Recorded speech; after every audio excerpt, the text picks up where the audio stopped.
Hi, I'm just going to give you a quick update on GTII without taking credit for my thoughts. The place to look for information is on Twitter under the handle. Used to be Ham27. I think it's now, I'll have to get back to you on that. And on StockTwits, it still is Ham27. He is the guy that knows what's going on. But what I think is necessary is to try to get some perspective on, does that help? I guess it does. Get some perspective on why you're in the stock and how you should trade it and what you should do. We're waiting for news in this hope that the stock is going to go up magically. I don't see that happening. Obviously, news is better than no news. Obviously, news of revenue, news of a company-led count, which displays for all the world to see the, as Ham puts it, the slow motion crime, slow motion fraud occurs. That's all good. But there's no buying power, very little buying power. Everyone long, and let me just call most of those people, including myself, retail. Retail longs have already made their investment. The Kramers, who are behind Power Up Lending, who gave the original, sorry, it was Montezuma Lending. They have dozens of LLCs. They have a website, and their modus operandi is to look like they're a great savior to small companies that need funding, when in fact all they do, as soon as you call in on that number, they start shorting your stock. And they're just giving, in the case of GTII, and this is my opinion, of course, but I think it's verifiable. As soon as somebody from GTI, maybe it was the CEO, David Reichman, called in, they started shorting the stock. So the $57,000 or $87,000 they lent, I'll check that number. There's just so many of these to keep track of. But the small amount of money they lent to GTII was just handing GTII's own money back to them because they shorted it in the market. Now, what's embedded in these contracts, and I ran into this years ago. I still do, but I was more successful in the past. I used to raise money for oil and gas companies, and while I was in London, we raised on a weekend, not a lot of money to most of you, but I think we raised $360,000, let's say from Friday to Monday, to close out an offering. I did it on trust, and I liked the company. But then I got a copy of the prospectus after I put some of my own money in, and I got a copy of the contract, basically, which was inside of the prospectus, and it had one of these death spiral conversion features. Back then, no one really knew what those were, and but I had done some trading and arbitrage based on these formulas in what's called the dividend reinvestment programs, and so I recognized that there was a huge flaw to the valuation of this company going forward. I won't give you the name. And the flaw was you can't figure out the denominator. You could not you could not calculate earnings per share, revenue per share, or more importantly in oil and gas, cash flow per share. And why? Because you didn't know how many shares are outstanding. They had a poisonous conversion feature based on, I don't remember, but basically based on the average market price calculated off the close for the previous 10 days before they ask for shares. Well, all they do is sell it into oblivion, and they establish a price that's higher than the current price, and then they pocket they convert the shares, deliver those shares to the essentially the DTCC. It goes to the brokerage firms to settle unsettled trades, and boom, they got a huge profit. As Hamster was discussing the other day on the call, and I don't remember the call letters of the stock, but it was a stock that just got FDA approval for cancer or something like that. His shorts today shorted 1 billion shares. They shorted it down from over $4 to $2.50. These are shares that just do not exist, and that's $1 billion profit. All right, so you don't believe it. You don't believe it. How can it be? We live in the United States of America. It's not possible. Well, I think we as retail investors are slow to catch up with what's going on in the financial markets. When I first got into the market, not to talk about me again, but just to give my perspective to you,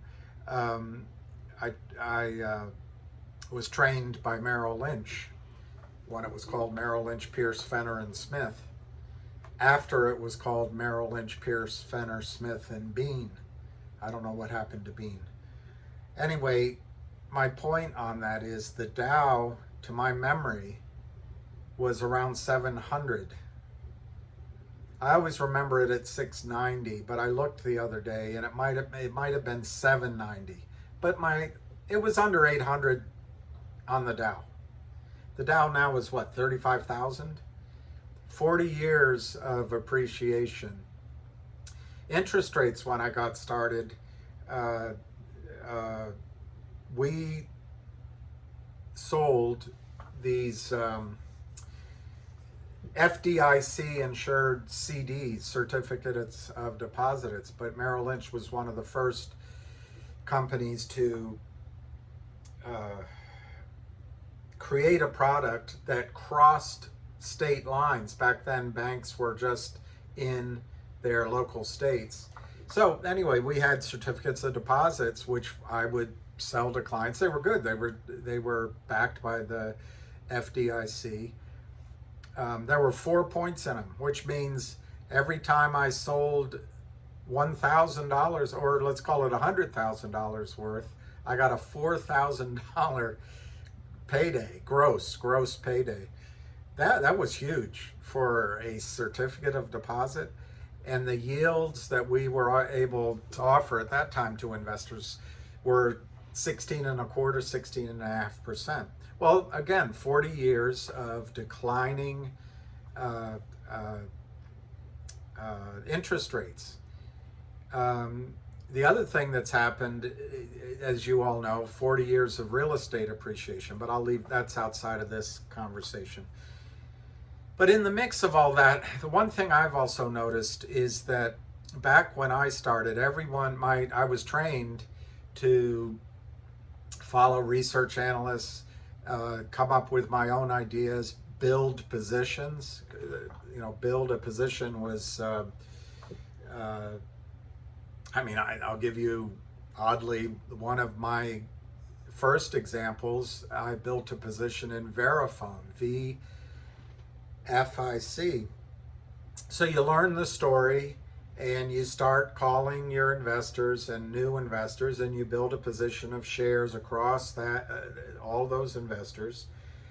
And what was in it for the brokerage firm, as I was trained, and for me, is ultimately I'd have a big payday when I sold those shares, if I were correct.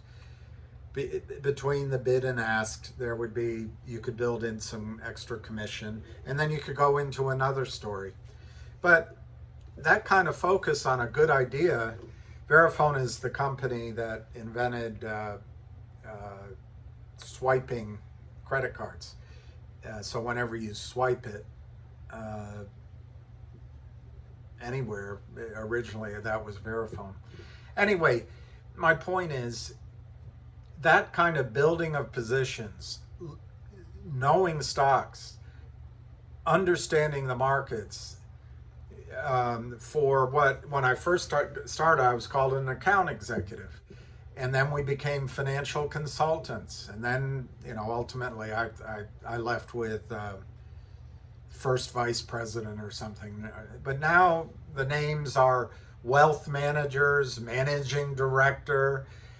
But now brokers, well, you don't call them brokers anymore. Wealth advisors. They are paid to gather assets and bring them into these big pools of money, like Citadel Holdings or SAC, Steve Cohen. Well, that took 40 years for that to reach its maximum utility, if it ever had utility at all. During all of this, lawyers, man, the United States has produced lawyers. And in my judgment, in my opinion, what's more important than justice or finding the truth is just winning battles. And I won't bore you with all that, but I think the financial markets and brokerage firms have developed arbitration systems and precedent that it makes it very difficult for a retail client to win a lawsuit against a brokerage firm. Just a word on big pools of money. It is nearly impossible year in and year out to beat the averages when you have hundreds of billions of dollars under management. It's any system that you figured out, the competition will discover it. So how do they get these returns? My answer to you is they cheat. They cheat. And we go along with it because it's our IRA money, it's our 401k, and every year they beat the what you can get at a savings and loan, but they cheat. How do they cheat? Front running. They have these super powerful light pipes that get data to them before, almost instantaneous. I'm not a scientist, so I can't remember the speeds we're talking about here, but it's quicker than I can finish the word the. They get the data and they front run those trades. Steve Cohen is a cheater. And that's my judgment, but read the book, Black Ice. He trades on inside information. Just read the book. He keeps arm's length, so you can't ever catch him out, and no lawyer is ever going to be able to outspend him on lawyers. I mean, no person that hires a lawyer to sue him is going to be able to outspend him. But he cheats. Now, they may be good. Steve Cohen may be a genius trading for a small amount of money, $100 million.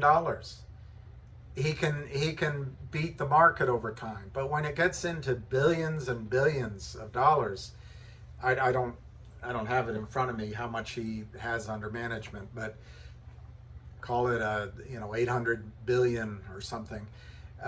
It's really hard to beat anybody. Now, the other thing that's happened over the last 40 years is the Fed has been the friend of financial markets. The Fed has, and it will be again, there's no question, but the Fed has had what they call a put. A put is basically a backstop. The Fed will backstop risk that managers take by being the buyer of last resort. I don't know why they make this a priority. Financial markets, there's all sorts of theories out there, but the Federal Reserve is a private organization. It's operated on, it has a responsibility to maintain sort of a steady inflation rate. Right now, that number is 2%. Obviously, it's missing that. And it manages money supply. And it's supposed to fight depressions and recessions by keeping full employment, whatever that means. The definitions always change. So who do they do it on behalf of? Well, they do it on behalf of themselves and banks and overpaid wankers. So I lost my point there. I know what I was going to say. Over the last 40 years, guys like me and women got older. And so who's managing money now? Since the last crash, 2008, roughly, the market's gone one way. The managers are all young, 40 and younger, which is young to me, and they chase beta. What is beta? I don't know. Beta is basically copying everybody else, trying to stay in the same direction as everyone else. So you don't stick your head up, but you don't get stranded behind either. And it might be unfair to say that these are beta people. I don't even know what that means, but what I mean is these are not leaders. These are not creative, take risk kind of people. These are, let's just go with the crowd. Let's stay in there at the end of the quarter, at the end of the year. We'll all own the same names. If a name blows up, we can say, hey, everybody was in Netflix. We did our best, but Netflix is down 50%. Hey, don't blame us. Everybody got fooled. But there's no one in there saying, this is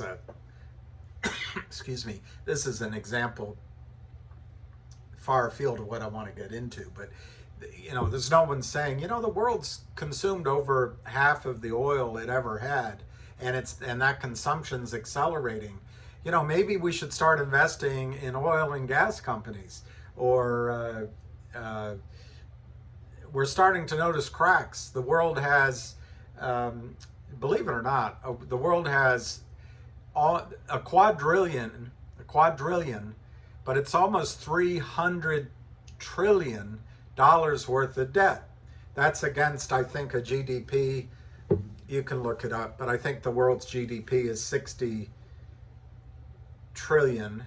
So that works out to 50 years no. Yeah, I guess it's 50 years it would take to pay off the debt if you put the entire GDP toward debt. Well, anyway, debt and oil are connected because banks lend money in the confidence that the economy is going to grow, and that growth is fueled by cheap energy. Well, what if someone is thinking ahead? What if someone's taking risk ahead? They'd notice that that's an enormous amount of debt, and at some moment there's going to be an aha moment that, oh my God, there's not enough cheap energy left. I didn't say not enough oil left, I said cheap, to pay back this debt. So you have an implosion triggered by that aha moment in the debt markets, and it wipes out the 40 years of, or some percentage, major percentage of 40 years of wealth creation by the Fed lowering interest rates, printing more money, and all of us thinking, as the betas have, Let's just all do the same thing. I guess another word for beta would be lemming. Anyway, all right, so back to my point. Those are a number of the trends that have happened in the market. But one of the trends that's happened in the market is the abuse of short selling. And I think it started out fairly, short selling's always existed. And naked short selling has pretty much always existed. I read a book, I don't remember the name of it right now.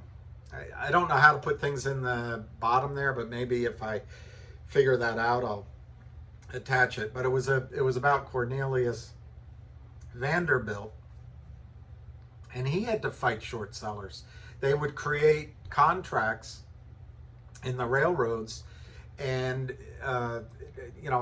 promise to have shares 9 months from now, 12 months from now, and he had to fight it, and he put his whole fortune at risk to beat them, and he did. Otherwise, you wouldn't know his name. So the short selling has existed for a long, long time. However, the SEC was created, oddly, Joe Kennedy was its first chairman, and Joe did a lot of manipulation of stock prices to make his fortune, which was driving up stock prices. Then everyone else would come in, he'd sell, and I believe that he'd also sell more than he had as it went back down and then cover. Anyway, Roosevelt put him in charge of the SEC, and most of you know that. But the point is, the guy knew the tricks. Therefore, the thought went he could regulate it. Well, we don't have anybody like that in the SEC anymore. The SEC has no Elliott Nesses. They have well-trained lawyers and people that want to get jobs at Citadel or jobs at SAC once they come out. So they don't want to fight those guys. They also want their daughters to go to the best schools, so they don't want to be ostracized. So it's more beta. It's more going along to get along. So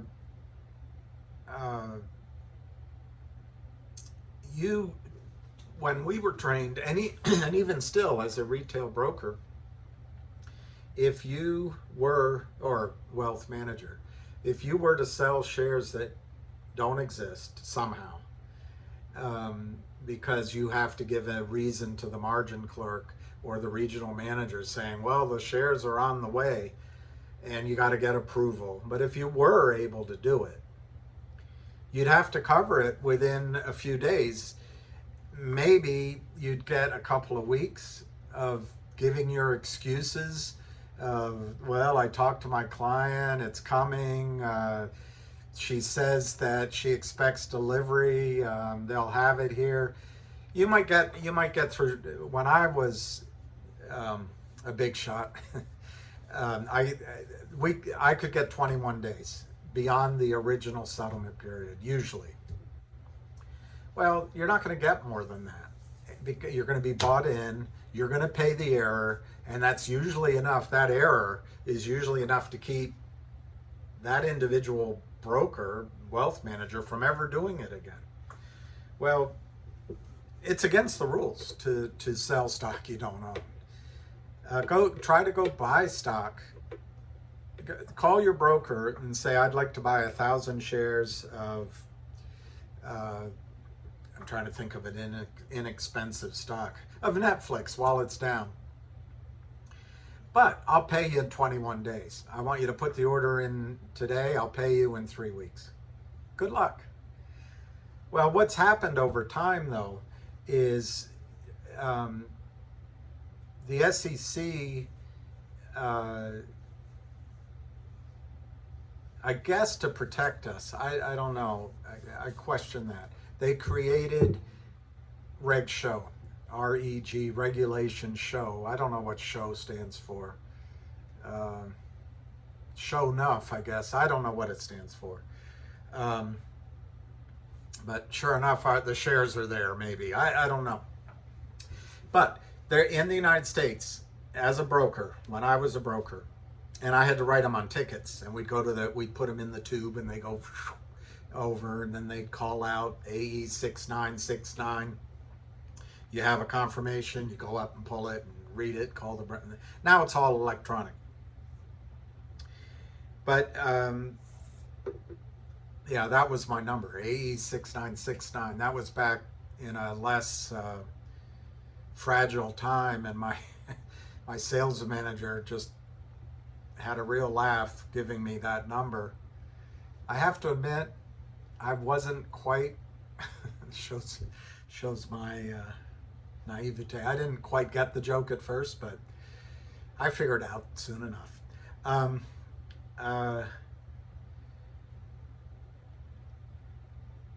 Anyway, so what happens under Reg? There's 4 tickets.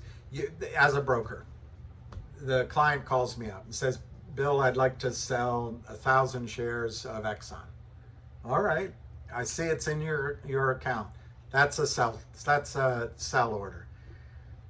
When you're done with that, Bill, I'd like to put all of that money into Apple Computer. Buy as many shares of Apple as you can with the money that I have, but you can round it up to the nearest shares using margin. That's a buy order. You can either buy for cash or buy for cash plus margin. That's a buy order.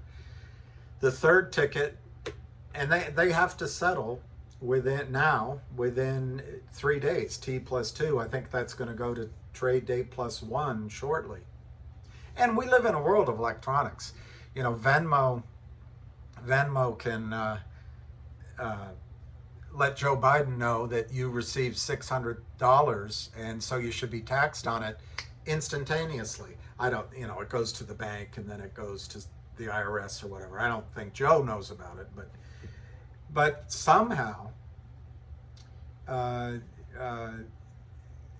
the trading system, we don't have this instantaneous knowledge of where shares are. So just to repeat, a buy order with cash in the account, maybe margin, but it has to be in the account and it has to settle at T+2, T+1, T+3.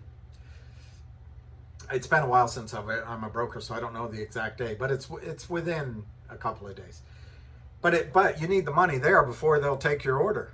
They won't take the order. Back when I was a broker, I could enter an order on your behalf if you told me you were going to send the money. But we had 5 days till settlement. And I have a friend who's still at my old office. He tells stories where he used to have to get in his car. He started at First Jersey Securities, and he'd have to get in his car and drive out West Virginia or whatever to pick up a check. But I started at, the great firm of Merrill Lynch, so I just waited for the checks to come in. We weren't allowed to go pick up anything. But anyway, point is, we could actually put in the order without having the money come. You can't do that anymore as far as I know. Selling, same thing. You've got to have the stock in hand as a retail. I'm talking about retail accounts. In hand, you've got to have the stock certificate. It's got to go to Ralph. He's got to say it's in good shape, deposit in the account, and you can sell it. The third ticket is selling shares short. Well, that's a fancy word for selling shares you don't own with the intention to buy them back at a lower price for a profit. It's legal. You can do it. But you have to locate the shares. So you, in the case of Merrill Lynch, you call your back office. Are there any shares available of Amazon? I'd like to short 100 shares. I'd like to sell stock I don't own. And they call, yeah, you can, and it's a profit center for the brokerage firms. They'll charge you quite a bit of money for it. But again, you've got to have assets in your account You've got to have the marginability in your account to carry the margin requirement. The Fed requires, to my memory, 25% uh, uh, uh, margin. It's called something else. It's not called margin. It's called maintenance, house maintenance, I think. But anyway, 25% of, if you sold, I wish I had an example, but anyway, if you sell a stock and it moves against you, obviously when you first sell it, the only equity you have in there is the cash that you brought in if you don't have original money there. So just to use an example, if you sold a stock at $100, you would need to have $25 to meet the Fed requirement. But most brokerage firms ask you to have another number, and that can be 40%, 50%, 60%, depending on the stock, depending on the price. So whatever the requirement is, you need that in your account, and you need to have located the shares, and then you can short those shares. In small price stocks, the number is $2.50 that is required to be put aside in Al Gore's lockbox. It's in your account, it's there, but you can't take it out as long as you have the open short position, $2.50 per share. All right, so that's all kosher. The fourth method of selling anything is an exemption the SEC created for market makers, because market makers have the responsibility to step in and maintain an orderly market.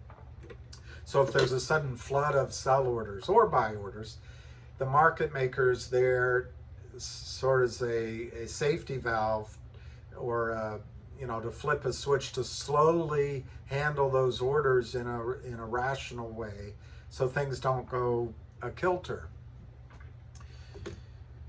Well, it doesn't take long for geniuses at SAC Capital or at Citadel. Citadel is a good example.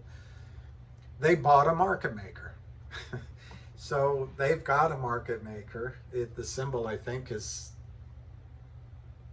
CTDL. Anyway, something, when you look at it, you'll see it. It looks like Citadel.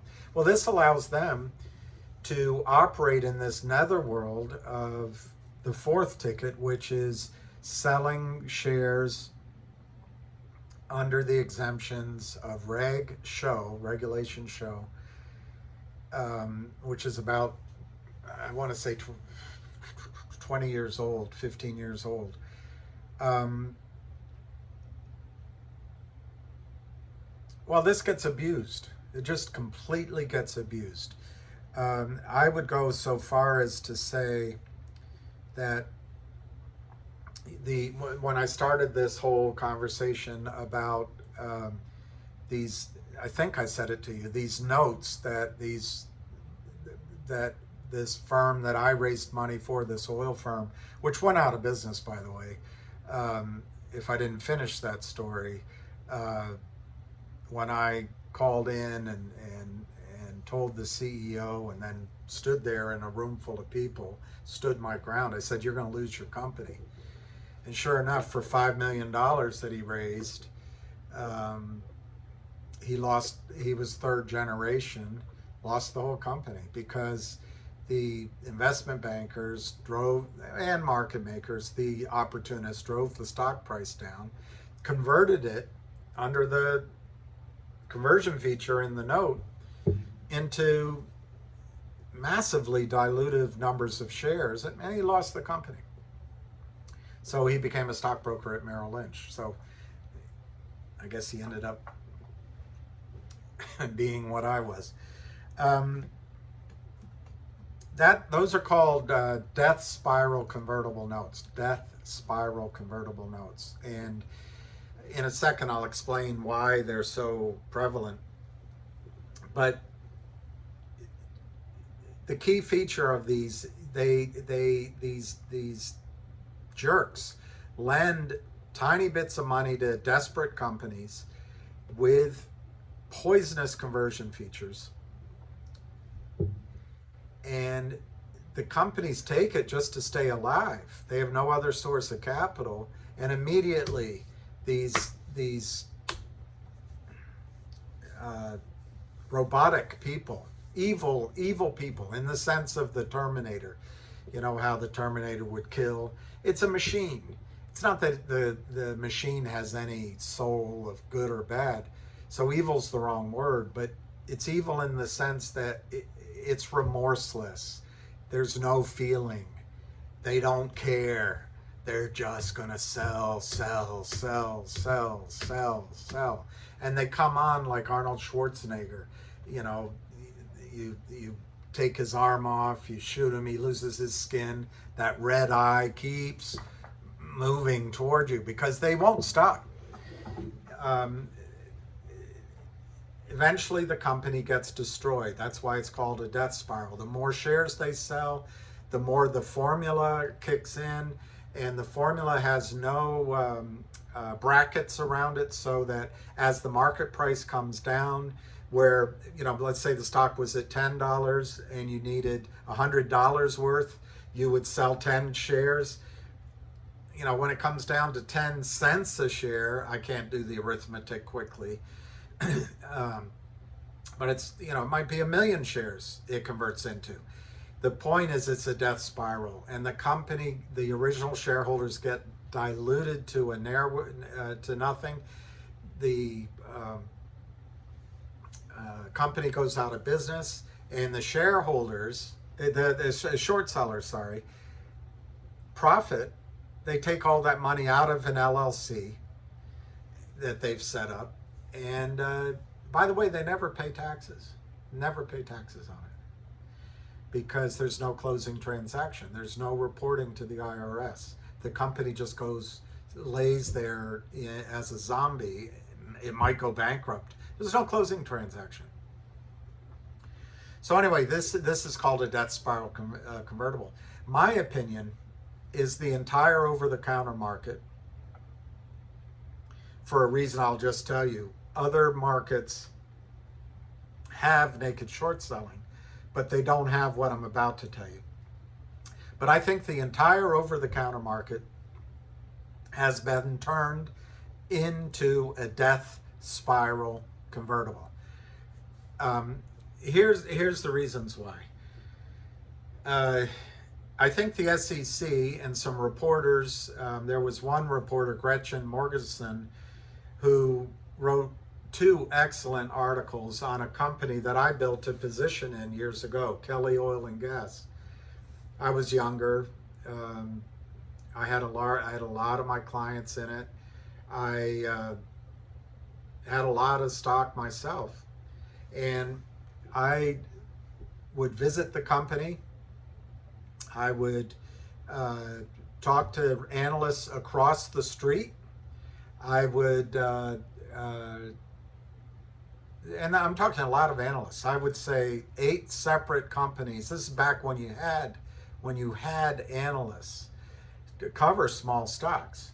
And I got to know them. I got to know some of the large holders at Goldman Sachs. And I visited the trading desks at my firms to see what was going on. I missed a clue. I saw a bunch of sell tickets, because guess what? I was at Smith Barney then. They had issued to Kelly Oil a convertible note. They raised money as a convertible note. And the investment banker who I met with and the analyst, good guy, all for Kelly Oil. But I went to the trading desk and I met this guy, cocky guy as I recall, and he had a stack of pink tickets, all sells for Kelly Oil, KOIL, KOIL. He was shorting against the note. I only know that now. I didn't know that. I was like, hey, wow, there's a lot of activity. And I asked him, I said, oh, that's just some selling we're doing. Some of the insiders are getting out, or some quick answer. So anyway, there was a well, McCollum well, that Kelly Oil had. That Kelly's strategy was to drill a bunch of smaller wells, singles, bunts, doubles, in an area called the Cotton Valley of Louisiana and Texas. And this built cash flow, this built the company. But then simultaneously, they would go for the grand slam or the home run or the 3-run home run by drilling deep wells, which was new technology then, in southern Louisiana. And Terrebonne Parish, I think this is where this was. I could be wrong on that. I flew down and visited it. But they would use 3D seismic. Now, Gretchen Mortensen wrote about Kelly Oil because, nightmare of nightmares, the stock went from $1, $2, $3 to $29 a share, and she was concerned this was a CEO taking advantage of investors and taking advantage of retail longs. Well, God bless her. God bless her. That's, as it turns out, she may have been right in the short run. The company went out of business, but the SEC does this same thing. The SEC tries to protect retail against CEOs that fleece them. That's a problem that existed 40 some years ago. There was a company, OTC Net, I recall, that had brokerage offices around the country and would promote over-the-counter stocks. They're out of business. And I think the SEC and Gretchen, I don't know her, but maybe she was seeing that. You got to protect investors from unscrupulous CDOs that take their money. Well, I would argue it went a little bit too far. In the case of Kelly Oil, they drilled the McCollum well, and it was a dry hole. You know, that's a well that had a 5 to 10% chance of success. With 3D seismic, it would have had maybe a 30% chance, maybe a little bit more. Well, the reason the stock went up is if it worked, the stock would then be worth $60 or $100 a share. That's why the stock went up. That was the run up. But it didn't work.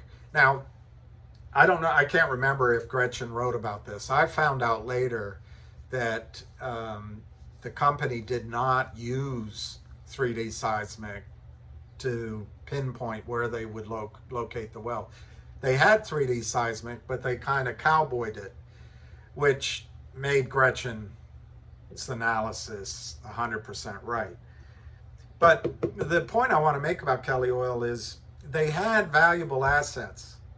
They had a strategy. We're going to build our cash flow by bunting the ball, singles, walking, moving the runner ahead.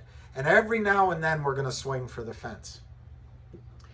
Well, in this case, she wrote these 2 articles, New York Times and Wall Street Journal, to my memory. Might have both been the New York Times, which had a depressive effect on the stock. But what really killed the stock is David, and I remember, David Kelly came on, I think it was called CNBC at the time, but it was one of those money shows around 2:30 on a Tuesday. And he said, well, we ran into a bit of water in that well.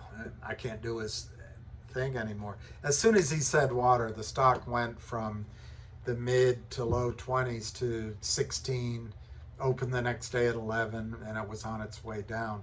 So the market corrected itself for the news of McCollum. Anyway, I'm going on too long. I just want to get to the point. The shorts, after those articles came out, after the stock comes down, the shorts went to work in retrospect. I know this now. Selling stock that didn't exist. They drove it down to $1, and the company went out of business. A company called, I think, Conquest, if I remember correctly, Conquest or something, bought it. And guess what? Those locations in the Cotton Valley, they kept drilling, they kept adding value, kept making money, kept making shareholders. So if the company had been allowed to heal and rebuild cash flow in those known projects, rather than being assaulted by short selling. It'd be there here today. So I know that's a little off target, but the whole oil industry's been destroyed by short selling. But going back to what's happening in the reg show, way off topic, I guess. But in reg show, these sellers, like Citadel, they do it in the big names, but in the over-the-counter stocks, they do it like shooting fish in the barrel. Why? Because in their zeal to protect shareholders from unscrupulous, the 1 out of 100 unscrupulous CEOs, big firms, there's only 4 big brokerage firms now: Merrill Lynch, Goldman, we rescued as taxpayers, and their deposits are guaranteed by the taxpayers. Morgan Stanley, and well, you know the other one, Wells Fargo. There used to be quite a few of these wirehouses, and then there were a lot of smaller firms as well. And then there were regional firms, and they still exist, but none of them now, none, follow any companies that are under roughly $350 million in market cap, stocks under the price of $10 a share or less, but I'm giving you broad numbers. There's no research. If a client comes into the brokerage firm with shares of a $3 stock, typically the broker is going to, the wealth manager is going to advise, why don't we sell that and we can put it in Steve Cohen's SAC fund, which has been producing 12% per year for the last 5 years. And so there's natural selling there. But even more than that, they also instituted that you can't hold these shares in street name. So even if you wanted to hold them, they've got to be in electronic form, so they can be loaned out in margin accounts. They can be loaned out. It's hard to tell your brokerage firm not to loan it out for a profit, for short selling. But my point is, under the reg show exemption, these big pools of money can sell shares into markets where there are no buyers. Retail brokerage firms and retail clients do not buy these shares. The institutions don't buy these shares. The big pools of money don't buy these shares. Well, some do, but I'm talking broadly. There's no research. There's a tendency to tell the clients to sell the shares. There's no unsolicited recommendation of buying by brokers. Brokers don't recommend stocks anymore anyway. So the shorts come in, start selling, regardless. If there's bad news, they sell. If there's good news, they sell. If there's no news, they sell. And there might be little spurts of buying because some group of clients go, I like the stock, they start to buy. Hamster gave an example the other day on his call.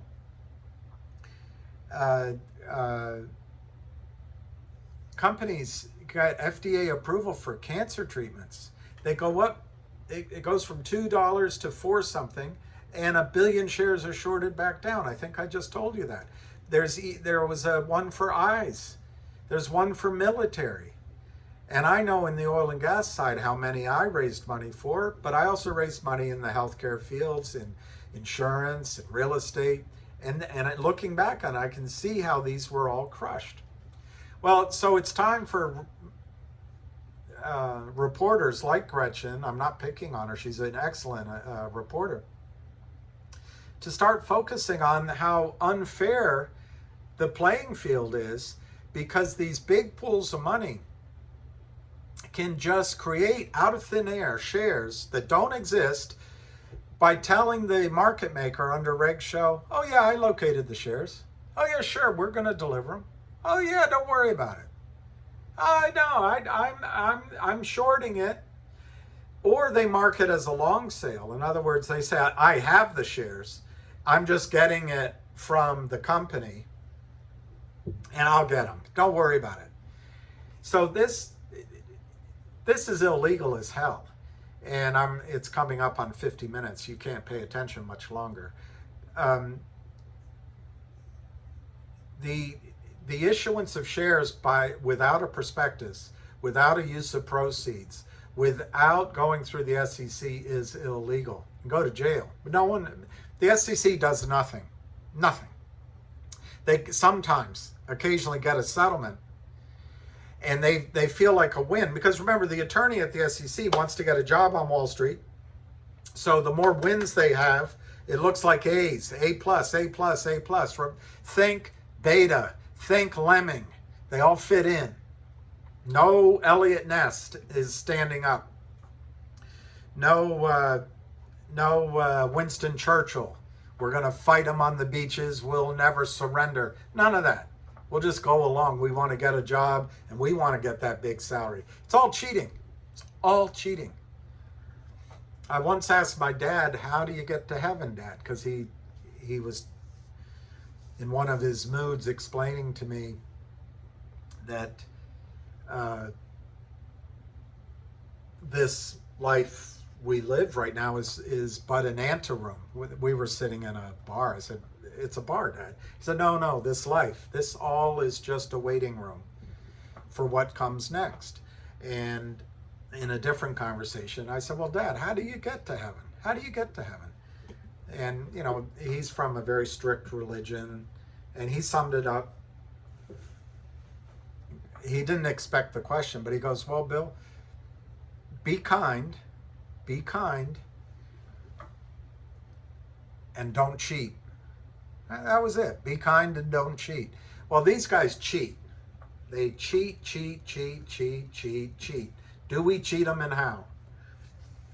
Well, wonderful people like Gretchen Morgeson, and I'm not picking on her, I'm just using her as an example of all of us that grew up back in the, our formative years were in the 70s and the 80s, and we trusted government, and we trusted regulators, and we trusted the media, and we trusted that overall the right things happen.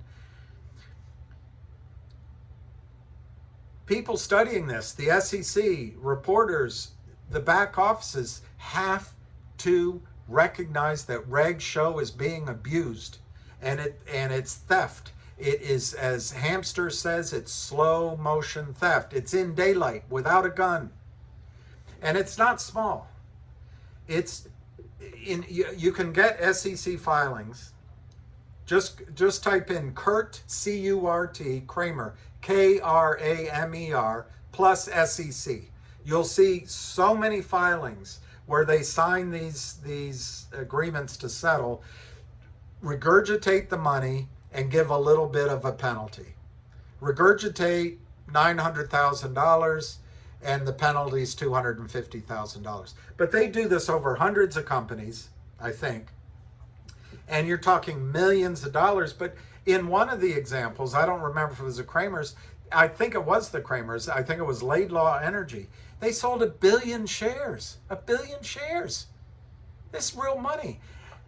They don't pay taxes on it in most cases. So it's coming out of our treasury. The companies go out of business. The American dream is gone.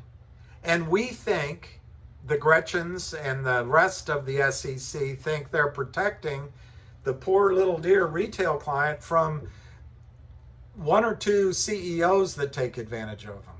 Well, it's gone so far in the opposite, the pendulum has swung so far in the opposite direction that the shorts, this cleansing factor that we need, that's doing a good job of keeping the extremes to the upside from going up, is destroying.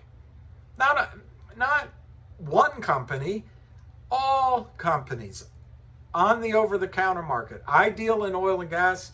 It used to be oil and gas companies started with friends and family, angel funds, and then they went to the markets.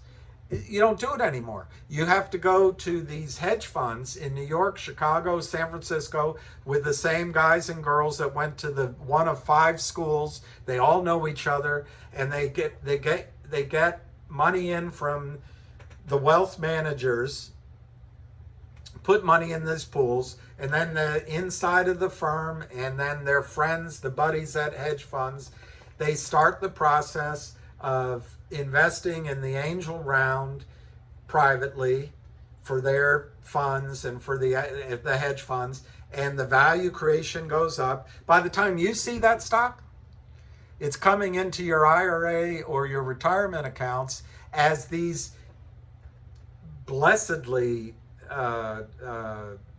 special people with a genius stair step the valuations up, and then they dump it into the American retirement systems at these high valuations. As long as the Fed is buying those same stocks, as it's been for the last few years, the S&P 6, you can name them, it's the FANGs, Facebook, the 2 Amazons, the 2 Googles, Amazon, Netflix, Disney, I don't remember them all, but there's 6 stocks the Fed buys, everybody else buys. Well, the shorts are shorting everything else. They're taking your money and they're saying, we know how to invest that money better than you do. At settlement, you put up money for shares. Pick on Merrill Lynch. They put in your account. Well, it won't be Merrill Lynch. They won't take the order. It'll be E-Trade. They'll put an IOU in your account. So you must wonder, what do I get back? Exactly. What do you get back? An IOU. You've all watched the movie It's a Wonderful Life, It's a Good Life, the Christmas movie with Jimmy Stewart. Well, he in one scene says, Bob, don't take your money out, and Jen, don't take your money out. That's in your homes, and that's in that house, and you've got to stay. That's called fractional reserve banking. In other words, banking, in that case, at the savings and loan level, he kept 5 or 10% of the deposit, and he lent out the rest. So it was a 10-to-1, maybe 20-to-1 leverage, because they count on the fact that not everyone's going to ask for their money all at once. Well, that's the banking system is that way. It goes to extremes. For example, long-term capital management, I think they had less than 1% reserves in their holdings. So it gets, leverage goes really out there.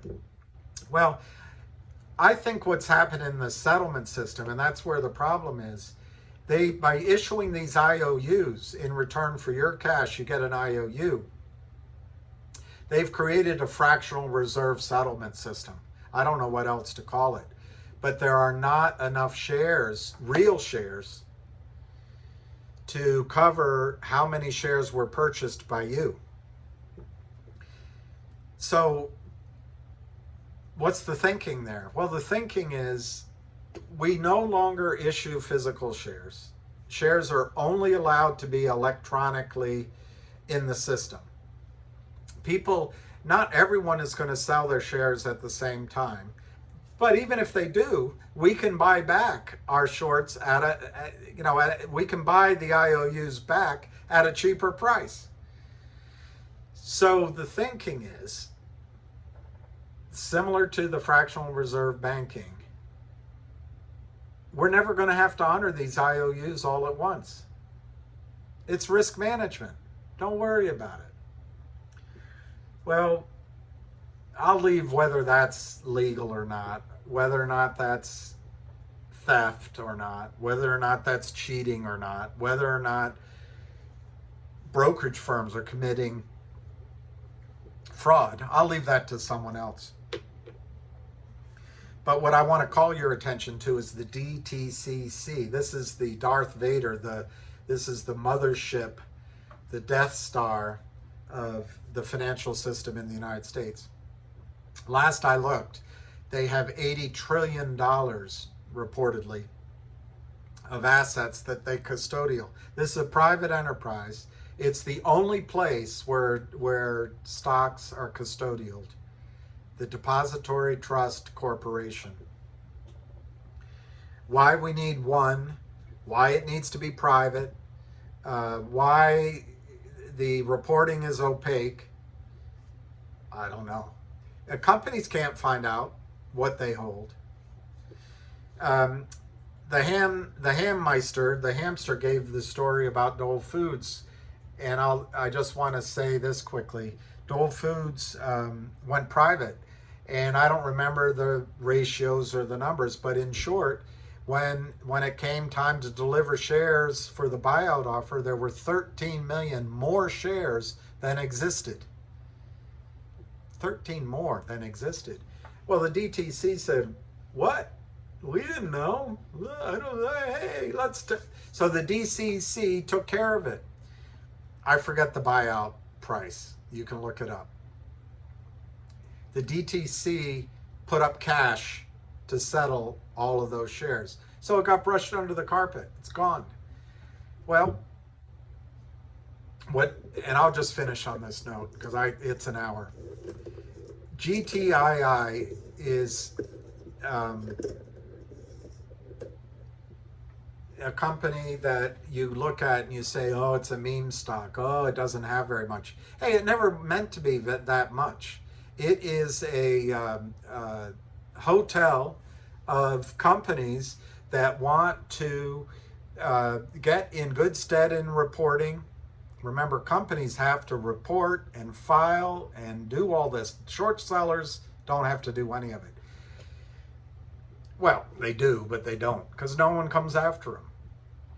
It's a lot like when you were in college, everyone smoked pot or snorted cocaine or drank hard liquor, even though it was against the law.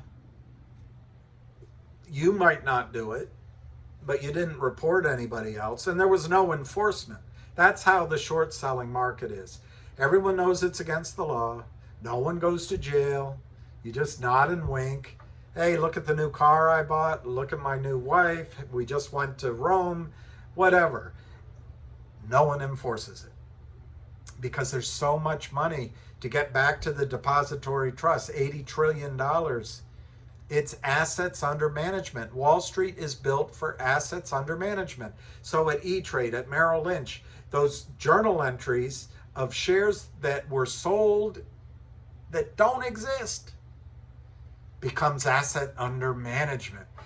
Cash comes in and a journal entry. It's not real shares, but it increases assets under management. The lifeblood of the modern financial system for these geniuses that run your money. Absolutely. You couldn't run your money without them. They're just brilliant. I mean, look at ARK. Look at Tiger. Once the Fed takes the put away. At some point, you're going to realize paying percentages to these guys just to put their fingers on your money and touch it, bless it, is not worth the money. Anyway, assets under management. No one wants to quit the game. The brokerage firms don't want to quit it. I guess transfer agents, it doesn't really matter. But the DTCC doesn't want to quit it. The SEC and FINRA don't do anything because they want jobs at the big hedge funds. So anyway, I promised that would be my last point.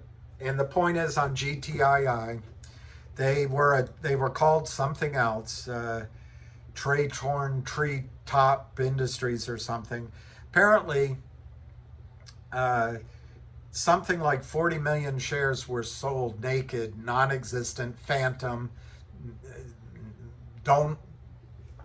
Can't find them anywhere, through LLCs. And by the way, these big pools of money like Citadel and Steve Cohen are rumored to fund these cowboys that open these LLCs on a profit split, all at arm's length, of course. But this is how you goose your returns so you can tell the world how smart you are. But there's no human being that is smart enough, other than maybe Warren Buffett, but that's a lot of his returns come from the fact that he's lived forever. You can't get year in and year out, beat the market returns without cheating.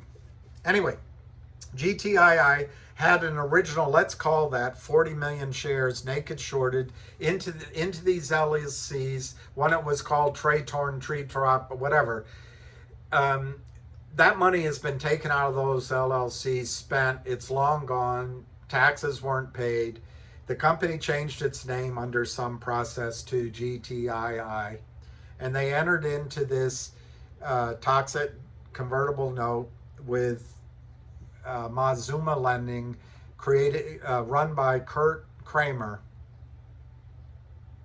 The Kramers shorted the heck out of the stock while they had it under this note.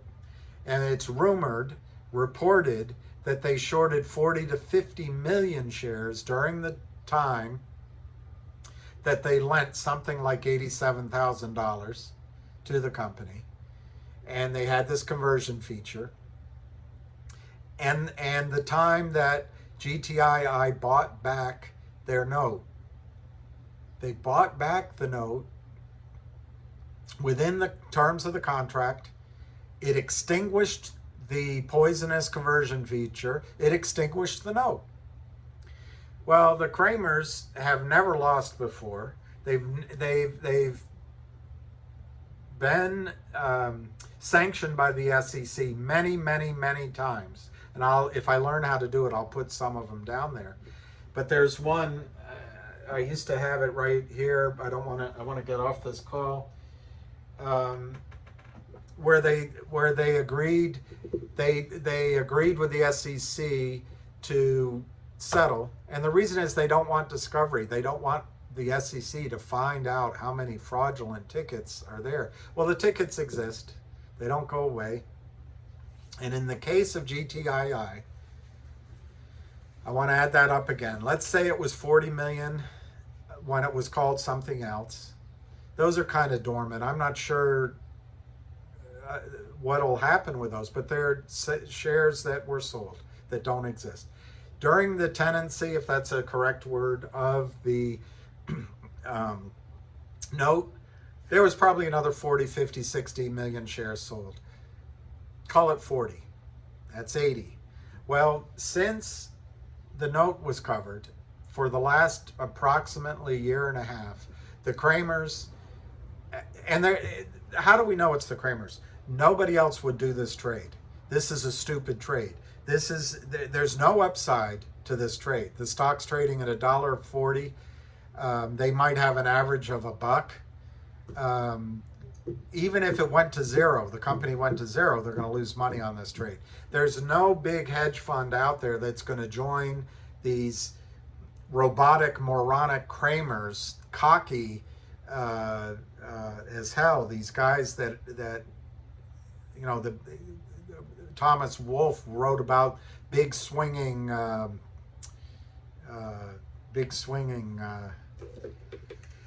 I can't think of a substitute word. Big swinging excellence of these investment bankers. That's how the Kramers think of themselves. They can never lose. Anyway, 40 million originally, 40 million during the tenancy of the note. And then in the last 18 months, they've sold $2 to $3 million at minimum a month of shares that don't exist. So that's probably another 40, 50 million shares that they've sold. A lot of the shares were sold under $1. A lot of the shares were sold under 10 cents. Anyway, there's somewhere between 100 and 150 million shares sold by the Kramers and the predecessors that do not exist. There's only, according to our information, 30 to 35, 40 million shares that the DTCC has on its book long. The gap has to be bought back at some point. Now you can say the SEC is going to do nothing. Sure enough, that's Reg Show. Reg Sure enough. Sure enough, the SEC is going to do nothing. FINRA. Sure enough, FINRA is going to do nothing. Will the brokerage firms do? And all you have is sure enough, Reg Show. Reg, sure enough, they're not going to do anything. DTCC, they're going to hide it. Well, what's the difference here? The difference here is that the company GTII is doing everything it can to fight short sellers. And the latest thing it has done is to create a dividend, Shiba Inu, coins. They're next to worthless. But to get the coin, you've got to report how many shares you have to the transfer agent, who then gives it to the company. For the first time, a public company is creating a share count which will be the proprietary ownership of the company. The share count will belong to the company. GTII will own the data. Therefore, GTII can publish that data. They can send it to the SEC. They can send it to FINRA. They can send it to the DTCC. They can send it to you. They can send it to the margin clerks at all the brokerage firms. They can send it to the reporters. And you're going to see the very foundations of the U.S. financial system shake. Why? Because the DTCC is going to face a choice. The margin clerk's going to face a choice. The brokerage firms are going to face a choice. The market makers are going to have to face a choice. Do we, after the fact, commit fraud, break the law? Do we join in the crimes of these lowlifes, the Kramers?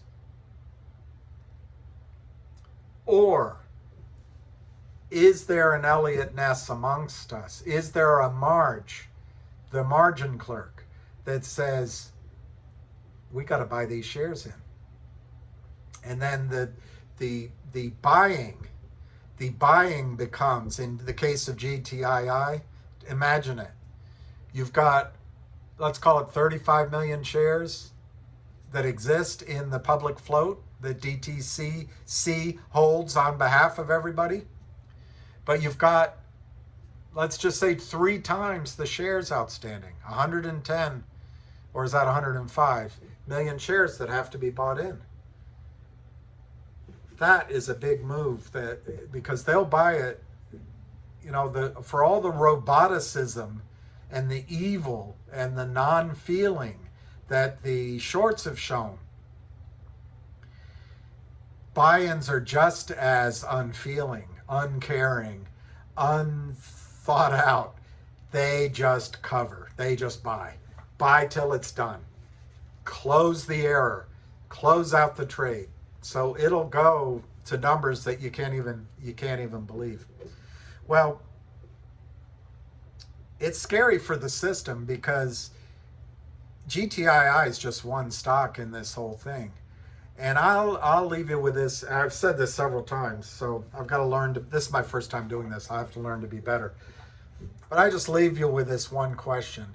If the DTCC has $80 trillion of securities that it holds for our benefit, the journal entries that are in the brokerage firms are backed up by the shares that are held for us by the DTCC.